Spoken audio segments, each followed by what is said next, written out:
What is up, Bold Nation? Welcome to another Dying Light 2 video. Today we're going to be talking about everybody's favorite item, and that is weapons. There are over 200 plus weapons in the game, but there are a lot of questions regarding the weapon mechanics and the system in Dying Light 2. I hope to answer every single question you might have in regards to weapon before the games come out. For example, some people are asking, are there any guns in Dying Light 2? Number two, what's up with the whole different set of leveling system with the weapons? What tier system does the weapons have? And a few other questions that you might have or the community has. If for some reason I don't answer one of the questions you personally have, let me know in the comment section down below. I'll be more than happy to answer that for you guys. So if all of this sounds like something you're definitely interested, a like would be greatly appreciated because it does help us out with the algorithm. So let's go ahead and talk about weapons. Like I said, there are a ton of weapons found in the game, over 200. And to answer one of the main questions that a lot of you guys have is, are there guns featured in the game? And to answer that, the answer to that is yes, there are guns, but there are not that many guns. In addition to that, the ammunition is going to be very scarce in the game, and the most weapons you're probably going to be using are going to be melee combat focused weapons. Now, do keep in mind, one thing I want to make sure I let you guys know is that there might be a weapon you probably fall in love with and you'd be like, man, I really like this weapon.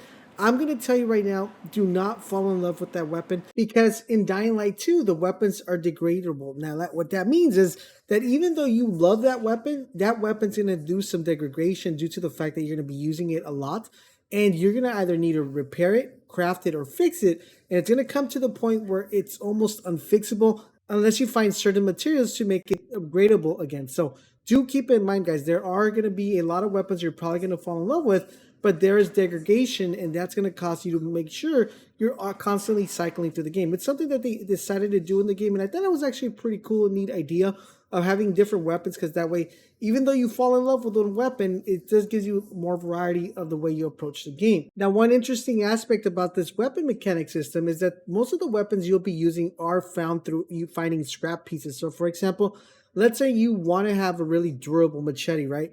And you find just one machete alone, and that machete might be pretty good to kill two enemies. But if you really want to get a good one, you're going to want to have to find the scrap pieces. So you're going to find a really good piece of metal, a really good piece of wood or handle to make that machete turn into a really deadly machine.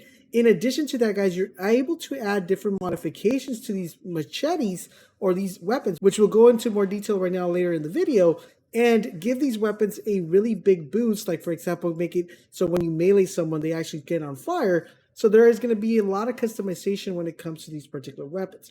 Now, one question I know a lot of you guys might be asking is, Laser, how do you go ahead and find these weapons? How do you actually do them? Well, there's a couple ways. Number one, you can find the weapons by finding them in the world. There are going to be unique weapons very similar to Dying Light, the first game, where you had to go to a specific area and find that weapon. Number two is you can find weapons by stealing the weapons. So there's going to be ways of you be able to steal a specific weapon that might be in a different area or obtained by a faction. The other option is by crafting the weapon. So you'll be able to craft a specific weapon with a specific blueprint to make a specific type of weapon. Like I said, that machete on fire. Number four, guys, you're going to be able to get specific weapons that are tied to the factions. Now, it's going to be extremely important because a lot of you guys might be siding with certain factions, and there might be a specific weapon that you're like, man, I really want to get that gun. But unfortunately, that gun is only going to be tied to a specific faction. And the last way you're going to be able to do it, guys, is by going to the vendors and buying the weapon off the vendors. So it's going to be extremely important that you keep that in mind.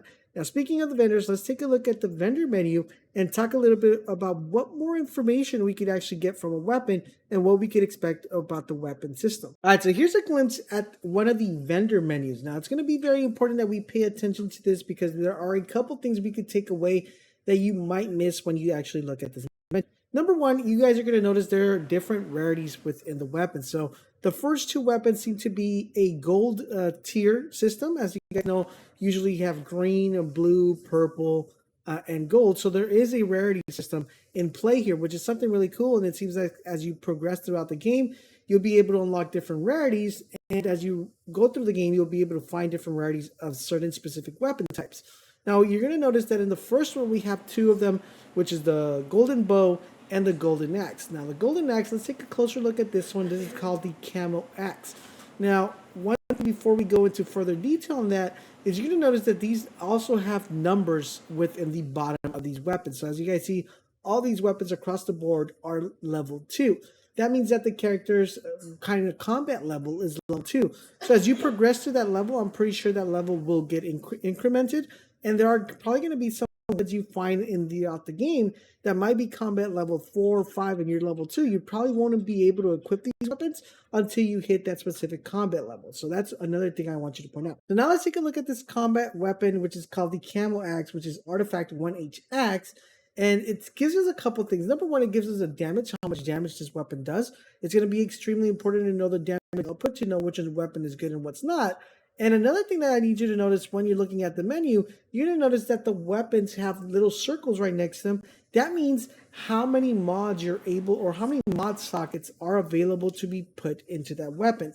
Now remember, one of the mod sockets is considered a charm, so that's going to be something you're going to be able to add a charm to your specific weapon. But apart from that, it will also come with different mod slots that you could put into this weapon.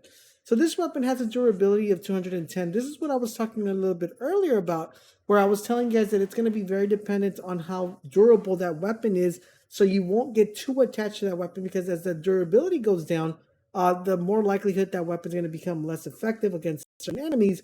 And of course, you're probably going to need to either upgrade it or craft it into a better weapon to make it continue throughout the gameplay. Now, this weapon in particular is actually pretty interesting because it comes with 3 different sets of attributes or abilities additional to the mods that you're currently able to apply to it.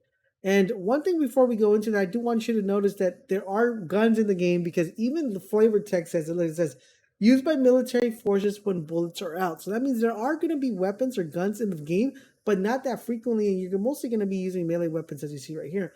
So it comes with stance meter damage. So that means how much damage you're able to do within a stance. One thing I really enjoyed about one of these attributes is this fully health damage bonus. So that means that if you are fully health, so if you have 100% health in your character, you're going to be able to do an additional 12% more damage when you're using this weapon. Now, I love the synergy of this particular weapon because it also comes with a low health damage bonus. So that means that when your lower health is low, you're going to be able to do even more damage, which is a plus 18 damage percent, which is actually really dope. Now, as you guys notice right here, it has a tip socket, a shaft socket, and a grip socket. So that means these sockets that you're going to be able to add mods to each individual socket will boost the weapon to more damage, more durability, and give you better stuff. Now, the other thing you want to notice right here is that it costs 1,367 coins in order to be able to purchase this weapon. So currency is going to be very important. And of course, we'll have separate videos and more videos going into detail on how to get, currency fast, or how to buy weapons quick, how to level up quick.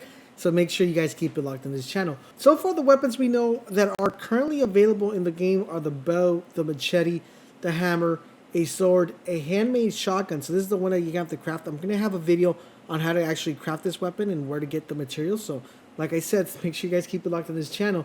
There is also a weapon that a lot of you guys might recall from the first game, which was a UAV torch. Now, this particular torch helps you progress throughout the game at nighttime, and being able to find this specific torch is going to be extremely important. And of course, we'll have videos on showing you guys the exact locations of all that stuff in general. But that pretty much covers everything that you need to know about the weapons in general, where to get them, how to craft them, what type of weapons you're going to be using. So it should give you a ton of information as we get closer to the release of Dying Light 2. So of course, like always, guys, we're going to have you guys completely covered here on the channel with Dying Light 2 content. So make sure you guys subscribe. And when you do, make sure you hit that notification turn all so you guys won't miss our Dying Light 2 videos. So once again, Bull Nation, thank you guys for watching. And if you're not part of the Bull Nation, come on, guys. I don't know what you're waiting for. Make sure you subscribe, turn on all those notifications, drop a like, and I'll catch you guys on the next video.